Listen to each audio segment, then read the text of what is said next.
pleasant day to all our viewers. Welcome to yet another segment of authentic news here on WorldScope News Network.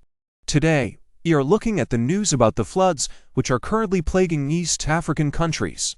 Stay tuned as we transfer you to our international news correspondent Paul, who is in Tanzania at the moment to give you the story in detail. Over the past 2 weeks, East Africa has been grappling with a humanitarian crisis of monumental proportions as heavy rains triggered devastating floods, resulting in the loss of hundreds of lives, displacement of thousands, and extensive damage to property across the region.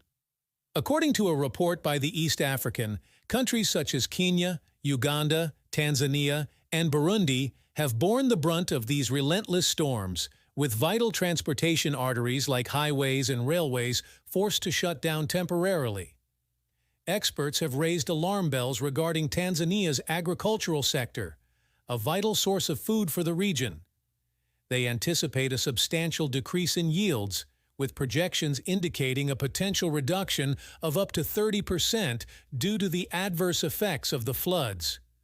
Government spokesperson Mobhara Matini disclosed that in regions such as Morogoro and the coast, 8,532 houses have suffered damage, and a staggering 76,698 hectares of farmland have been destroyed.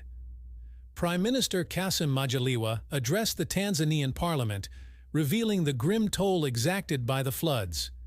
He reported at least 236 injuries, over 10,000 damaged houses, and more than 200,000 individuals affected by the calamity.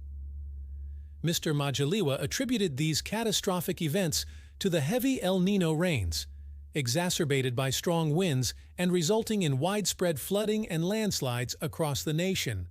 The disruption of transportation between Kenya and Tanzania, exemplified by the closure of the Nairobi-Namanga Highway following the overflow of the Athi River, has further compounded the crisis. This matter has become a focal point of discussion in ongoing Council of Ministers meetings in Tanzania, with plans underway to convene high-level discussions on flood management. In Tanzania, the government has declared the deaths of 63 individuals, with coastal areas bearing the brunt of the devastation. Fishing and maritime transport activities have been severely disrupted, compounding the economic strain inflicted by the floods. Key regions such as Dar es Salaam, Tanga, Morogoro, and Mtwara face elevated risks, with thousands forcibly relocated from flood-prone areas around the Rufiji River Basin. To address the burgeoning humanitarian crisis, Tanzania has established 8 camps in the coast region, providing refuge to 1,529 flood survivors, along with an additional camp in Morogoro. The government has mobilized significant resources, including 40,000 tons of foodstuffs and essential medical supplies, to assist affected communities. Burundi has not been spared from the ravages of flooding, with rising waters from Lake Tanganyika inundating the port of Bujumbura, disrupting commerce and hindering movement. Interior Minister Martin Niteretse has called for collaborative efforts with international partners to manage the crisis effectively. In Burundi, the population is grappling with the devastating consequences of relentless flooding, spurred by months of heavy rainfall. Hundreds of thousands of individuals have been displaced, and numerous homes and schools have incurred damage as a result. The swelling waters of Lake Tanganyika, exacerbated by the prolonged downpours, have wrought havoc upon communities residing along its shores. In Bujumbura, Burundi's economic hub, the encroaching floodwaters have infiltrated the port, disrupting commercial activities and casting a pall over the nation's economy. Jean-Marie Sebushimike, a disaster management expert and geography professor at Burundi University, attributes the inundation to climate change, which has inflicted similar woes upon neighboring countries in the region. However, he underscores that poor land use planning, neglecting areas highly susceptible to flooding, exacerbates the impact of these natural disasters.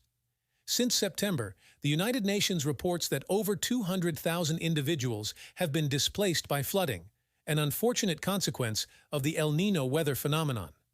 The repercussions are dire, with infrastructure destruction, inundated fields, and disrupted livelihoods, rendering many in the affected areas vulnerable and destitute. Joachim Ntirampeba, a victim of the floods, laments the gradual submersion of his surroundings, describing the current situation as unprecedented and catastrophic. With meteorological forecasts predicting above-average rainfall until May, the Burundian government has issued an urgent plea to the international community for financial assistance to address the mounting impact of flooding. Interior Minister Martin Niteretse implores development partners to collaborate with the state of Burundi in providing aid to all those affected by these calamitous events. In neighboring Rwanda, preemptive measures have been undertaken to safeguard vulnerable populations, with thousands of families relocated from identified disaster hotspots. Despite the absence of large-scale flooding thus far, authorities remain vigilant, mindful of the potential for disaster, given the region's susceptibility to extreme weather events. As East Africa grapples with the aftermath of these devastating floods, the region faces an arduous path to recovery. The humanitarian toll continues to mount, with communities reeling from the loss of life, displacement, and economic hardship. Urgent action is imperative to mitigate the immediate impacts of the crisis and implement long-term strategies to bolster resilience against future calamities.